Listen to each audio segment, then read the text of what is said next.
Nikola Tesla ने एक बार एक इंटरव्यूअर को बताया कि वो कोई भी न्यू सब्जेक्ट सिर्फ 3 से 4 हफ्ते में मास्टर कर सकते हैं। वो कोई गॉड गिफ्टेड नहीं थे और ना ही निकोला टेस्ला बचपन से इंटेलिजेंट थे। लियोनार्डो दा विंची जो पेंटिंग के साथ साथ साइंस, एनाटॉमी, इंजीनियरिंग, म्यूजिक और भी बहुत कुछ जानते थे। Nikola Tesla, da Vinci, Feynman, Elon Musk, Einstein जैसे लोग जो टॉप पे बैठे वो एक स्पेसिफिक पैटर्न फॉलो करते हैं। वो पैटर्न जो तुम्हें स्कूल में कभी नहीं सिखाया गया, जिसे मैं तुम्हें इस वीडियो में सिखाऊंगा। अगर तुम एंड तक रहे तो तुम्हारी लर्निंग स्पीड परमानेंटली चेंज हो जाएगी। मैं तुमसे एक सिंपल सी चीज पूछना चाहता हूँ, तुमने कभी फील किया है तुम घंटों लेक्चर देखते हो, घंटों नोट्स लिखते हो, हाईलाइट करते हो और एग्जाम के दिन सब ब्लैंक? ये तो जरूर फील किया होगा। जब लेक्चर देखते हो या नोट्स पढ़ते हो तो सब फेमिलियर लगता है, लेकिन जब कोई क्वेश्चन पूछते तो तुम्हारे पास कोई जवाब ही नहीं रहता। न्यूरोसाइंस में इसे फ्लुएंसी इल्यूजन कहते हैं। एक चीज मैं क्लियरली कहना चाहता हूँ, ये वीडियो तुम्हें जेनरिक स्टडी टिप्स नहीं देगी, कोई 5 हैक्स वाली लिस्ट नहीं है यहाँ जो मैं शेयर करने वाला हूँ। ये वही एक्चुअल मेथड्स हैं जो Leonardo da Vinci, Tesla, Feynman, Elon Musk जैसे लोग यूज करते हैं। सारी चीजें साइकोलॉजिकली करेक्ट है और न्यूरोसाइंस से प्रूवन है। The Vinci method. Leonardo da Vinci के नोटबुक्स में 13,000 से भी ज्यादा पेजेस हैं। बर्ड्स की फ्लाइंग मैकेनिक्स, ह्यूमन मसल्स का स्ट्रक्चर, वाटर के flow patterns, architecture, music theory, geology. लोग कहते थे कि लियोनार्डो बहुत क्यूरियस था, लेकिन क्यूरियोसिटी के पीछे एक डेलिबरेटली डिजाइंड सिस्टम था। लियोनार्डो ने जब एनाटॉमी पढ़ी तो उसे मोनालिसा की मसल्स और स्ट्रक्चर एक्यूरेटली पेंट करने से कनेक्ट कर दिया। इसे ही कहते हैं क्रॉस डोमेन लर्निंग। मतलब एक चीज का नॉलेज तुम्हें दूसरी चीज को फास्टर सीखने में हेल्प करता है। अगर तुमने गिटार सीख लिया तो तुम्हें बाकी के म्यूजिकल इंस्ट्रूमेंट सीखने में काफी कम टाइम लगेगा, क्योंकि तुम म्यूजिक और वोकल के फंडामेंटल्स पहले से जान चुके हो। और न्यूरोसाइंस ये प्रूव करती है, जब तुम नई इंफॉर्मेशन को किसी पुरानी चीज से कनेक्ट करते हो, तुम्हारा ब्रेन 40% फास्टर उस इंफॉर्मेशन को रिटेन करता है। दा विंची सिर्फ कनेक्ट नहीं करते थे, वो रिकॉल भी करते थे, जो आज के 90% स्टूडेंट्स नहीं करते। हर रात वो अपनी नोटबुक बंद करते थे और लिखते थे सिर्फ उस दिन का जो उन्होंने ऑब्जर्व किया, बिना देखे। यही एक्टिव रिकॉल है। तुम्हारा ब्रेन इंफॉर्मेशन को ज्यादा देर तक स्टोर नहीं कर पाता और यही काम आता है active recall. Leonardo da Vinci ने ये हर दिन किया और इसी वजह से 13,000 पेजेस के नोट्स वो डिकेड्स बाद भी रिकॉल कर सकते थे, इसे खुद की लाइफ में प्रैक्टिकली यूज करने के लिए। तुम जब भी कोई नया कॉन्सेप्ट पढ़ो, एक काम करो, से रुक जाओ और पूछो खुद से, ये चीज मेरी डेली लाइफ में कहाँ पहले से हो रही है? बस ये एक सवाल। मान लो तुम इकोनॉमिक्स में सप्लाई और डिमांड पढ़ रहे हो, तुम स्विगी या जोमेटो यूज करते ही होगे। तुमने नोटिस किया होगा वीकेंड पे प्राइस ज्यादा होती है क्योंकि लोग ज्यादा ऑर्डर करते हैं और वीकडे पे डिस्काउंट आता है क्योंकि ऑर्डर्स कम होते हैं। तुम सप्लाई और डिमांड पहले से जान रहे थे, लेकिन उसे अभी तक टैग नहीं किए थे। ऐसे याद करोगे तो कॉन्सेप्ट कभी नहीं भूलोगे। यही करो हर सब्जेक्ट के साथ। अब तुम्हें पता है कि कनेक्ट कैसे करें, लेकिन एक सवाल अभी भी है, कैसे पता चलेगा कि तुमने एक्चुअली समझा या सिर्फ फेमिलियर लग रहा है? इसके लिए एक और पॉलीमैथ थे जिसने एक ऐसा टेस्ट बनाया जो तुम्हारी अंडरस्टैंडिंग को 10 सेकंड में एक्सपोज कर देता है। Feynman technique. Richard Feynman physics में नोबेल प्राइज जीते थे और उन्होंने एक चीज नोटिस की, ज्यादातर लोग जो पढ़ते हैं वो वर्ड्स याद करते हैं, कॉन्सेप्ट नहीं। तो उन्होंने एक रूल बनाया जो आज भी दुनिया के बेस्ट लर्नर्स फॉलो करते हैं। रूल सिंपल है, अगर तुम किसी चीज को एक 10 साल के बच्चे को एक्सप्लेन नहीं कर सकते तो तुमने वो चीज एक्चुअली सीखी नहीं है। एक 10 साल के बच्चे को कॉम्प्लिकेटेड लैंग्वेज नहीं समझ आएगी। फेनमैन क्वांटम मैकेनिक्स के कॉन्सेप्ट्स को 8 साल के बच्चों को एक्सप्लेन करते थे, इसलिए नहीं कि बच्चे उन्हें इंटरेस्टिंग लगते थे, इसलिए क्योंकि जब वो एक्सप्लेन करते थे तो उन्हें अपने गैप्स पता चलते थे और वो गैप्स ही रियल लर्निंग थी, प्रैक्टिकल वर्जन तुम्हारे लिए। कोई भी टॉपिक पढ़ने के बाद एक काम करो, फोन रख दो, नोट्स बंद करो और किसी 8 से 10 साल के बच्चे को पकड़ो और उसे समझाना शुरू करो। अगर कोई बच्चा नहीं है तो अपने सामने कोई भी एक चीज रखो और इमेजिन करो कि वो एक बच्चा है और जहां तुम रुक जाओ, माइंड ब्लैंक हो जाए, वही तुम्हारा वीक पॉइंट है। अब फिर से नोट्स खोलो और उस पर्टिकुलर टॉपिक को दोबारा रिवाइज करो। ये थोड़ा टाइम कंज्यूमिंग है, लेकिन अगर तुमने इसे ट्राई किया, तुम्हें उस चीज को भूलना इम्पॉसिबल सा लगने लगे। इसलिए तुम्हारे टीचर्स को हर चीज याद रहती, तुम्हें नहीं। अब तुम जानते हो कि कैसे चेक करो, समझ आया कि नहीं। लेकिन एक और प्रॉब्लम है जो आज समझ में आया है, वही कल तक 70% भूल जाओगे। ये तुम्हारी गलती नहीं है, फॉरगेटिंग तुम्हारे ब्रेन का डिफॉल्ट सेटिंग है और इसको हैक किया जा सकता है, जिसके लिए तुम्हें जानना होगा पॉइंट नंबर 3, स्पेस्ड रिपीटिशन। 1885 में एक जर्मन साइकोलॉजिस्ट हर्मन एबिंगहॉस ने खुद पे एक एक्सपेरिमेंट किया। उन्होंने थाउजेंड्स ऑफ नॉनसेंस सिलेबल्स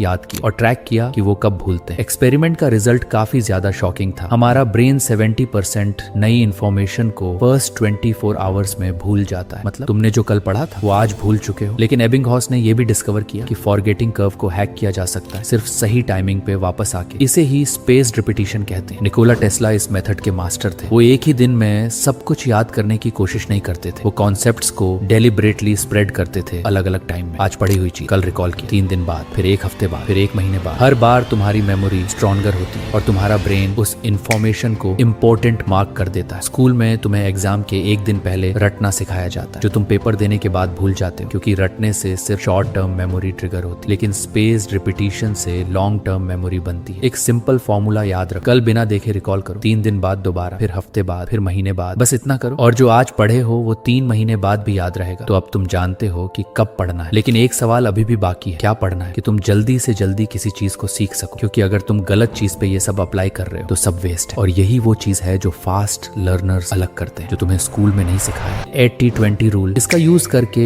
अपने यूट्यूब चैनल के साथ साथ अपने एग्जाम्स में भी अच्छे नंबर लाता हूँ। और मैं तुमसे सीधा बोलूंगा, ये सबसे डेंजरस इंसाइट है इस वीडियो में। फास्ट लर्नर्स ज्यादा नहीं पढ़ते, वो स्ट्रेटेजिकली इग्नोर करते हैं। विल्फ्रेडो पेरेटो, एक इटालियन इकोनॉमिस्ट, ने 1896 में ऑब्जर्व किया, इटली की 80% जमीन 20% लोगों के पास थी। फिर उसने देखा ये पैटर्न हर जगह था। 80% रिजल्ट 20% एफर्ट से आते हैं, 80% वैल्यू 20% इनपुट से आती है, जिसे पेरेटो प्रिंसिपल कहते हैं। और ये प्रिंसिपल लर्निंग पे भी अप्लाई होता है, हर सब्जेक्ट में, हर स्किल में। 20% कॉन्सेप्ट्स, 80% मार्क्स देते हैं, बाकी 80% रिलेटिवली सिर्फ फिलर। स्कूल तुम्हें ये कभी नहीं बताता, क्योंकि स्कूल का सिस्टम है सब कुछ इक्वली इंपॉर्टेंट दिखाना। एग्जाम के सिलेबस में टीचर बोलते हैं 1 से 15 चैप्टर सब इंपॉर्टेंट है, सब पढ़ो, सब याद करो। लेकिन ये हमें और तुम्हें पता है कि ये कितना एग्जॉस्टिंग है। लेकिन एक फास्ट लर्नर एक सवाल पूछता है, इस सब्जेक्ट में वो 20% कौन सी चीजें हैं जो एक्चुअली 80% रिजल्ट देगी? वो 20% ढूंढो, पहले उस पर फोकस करो और डीपली समझो। 20% ढूंढने के लिए प्रीवियस ईयर क्वेश्चंस या सैंपल पेपर्स की हेल्प ले सकते हो। ये चीटिंग नहीं है, ये तुम्हारे लिए एक अनफेयर एडवांटेज है जो स्कूल कभी नहीं सिखाएगा। इस वीडियो से तुमने अभी तक सीखा दा विंची का क्रॉस डोमेन लर्निंग। एक चीज का नॉलेज दूसरी चीज को फास्टर सीखने में हेल्प करता है। फेनमैन का एक्सप्लेनेशन टेस्ट, अगर तुम एक्सप्लेन नहीं कर सकते तो तुम कुछ भी नहीं जानते। स्पेस्ड रिपीटिशन, एक रात में सब कुछ मत पढ़ो, आज पढ़ो, कल रिकॉल करो, 3 दिन, फिर हफ्ते बाद। 20% रूल, सब कुछ मत पढ़ो, जो मैटर करता है वो पढ़ो। ये तुम्हारा अनफेयर एडवांटेज है। तुम अब वो सब जानते हो जो दुनिया के टॉप लर्नर्स फॉलो करते हैं। लेकिन ये सब सिर्फ तब काम करेगा जब तुम अप्लाई करोगे। सवाल सिर्फ ये है, क्या तुम एक्ट करोगे? अगर हाँ तो एक काम करो, अभी कमेंट में रिसर्चर लिखो। मैं मिलता हूँ नेक्स्ट वीडियो में।